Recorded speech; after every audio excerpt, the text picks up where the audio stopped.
light, 2 lights, 3 lights, 4 lights, 5 lights, and it's go, go, go, go! Hello everyone, welcome back to the 5 Red Lights. My name is Aaron, and today we're going to look at the 5 things that were great about the Russian Grand Prix in Sochi and the 5 things that were rubbish about it. Let's dive on in with the things that were bad.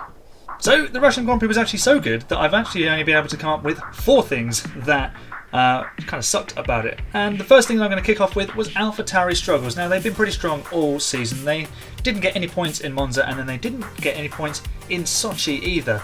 Pierre Gasly was unhappy with his performance in qualifying, and then things didn't quite go their way in the race either. They did throw Yuki Tsunoda out on the soft tyres when the rain came down, but that didn't pay off for them. They ended up having to come in for the slicks, and it was nil points for AlphaTauri.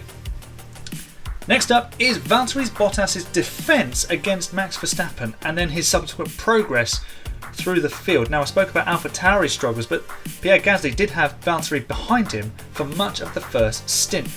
And Bottas kind of got mugged, really, at the end of the long straight into turn 13, I think it is, by Max Verstappen, who kind of dive-bombed, and Valtteri put up next to no defence. He should have covered it, he should have made it more difficult, and it's just the same old story with Valtteri, unfortunately.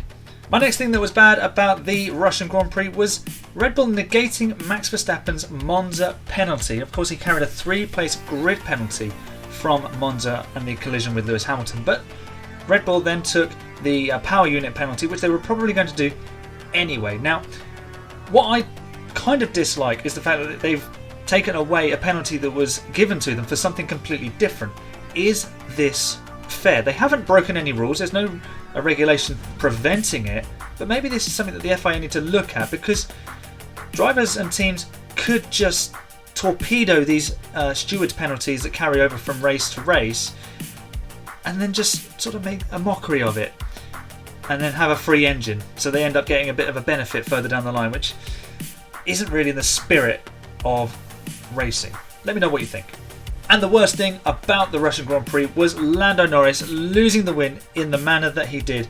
It was hero or zero stuff. He'd done so brilliantly to control the race in the way that he did, and then he just got one very important decision wrong, and it was a knife-edge decision, and it was gut-wrenching to see him lose the win the way that he did. Let's move on to the things that were fantastic and great about the Russian Grand Prix. And there's more of them than the things that were bad, because it was just such a crazy weekend, and it made Sochi really, really fun to be a spectator from my home from. In at number 5 then is Carlos Sainz scoring his 3rd Ferrari podium, another podium for the Spaniard. He's 3-1 against Charles Leclerc in that department. He moves ahead of his Monegasque teammate in the Drivers' Championship standings.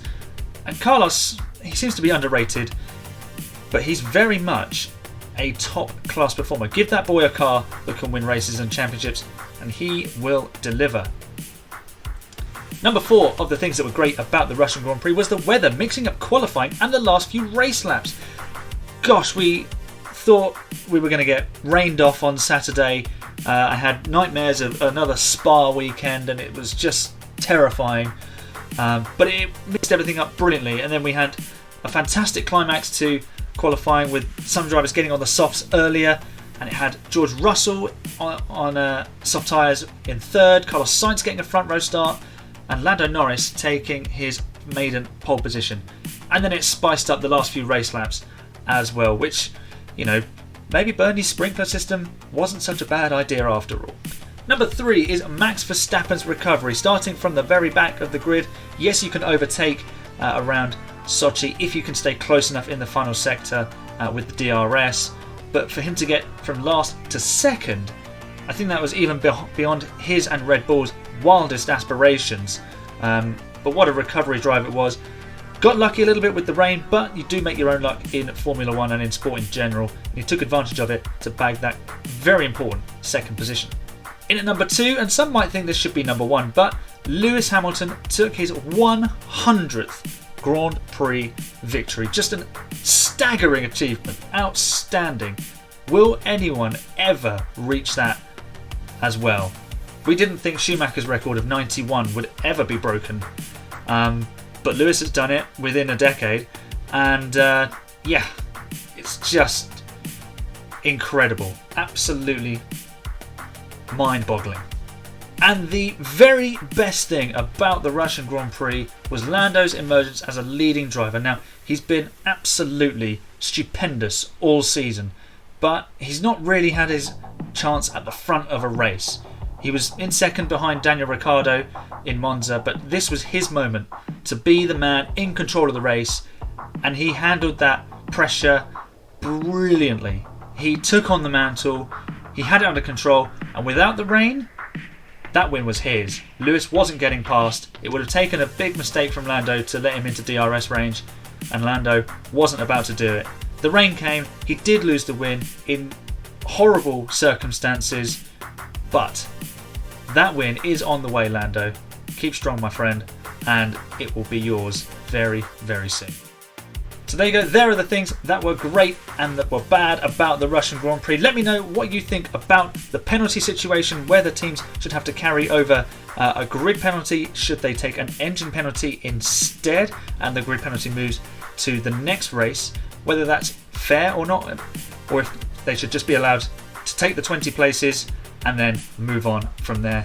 And let me know as well what you also thought was great and was bad about the Russian Grand Prix. We're moving on to Istanbul this weekend. We're looking at potentially some more rain. I mean, last year was just incredible. We had Racing Point leading 1 and 2 for much of the opening stint, but Lewis Hamilton came from 6th on the grid to win.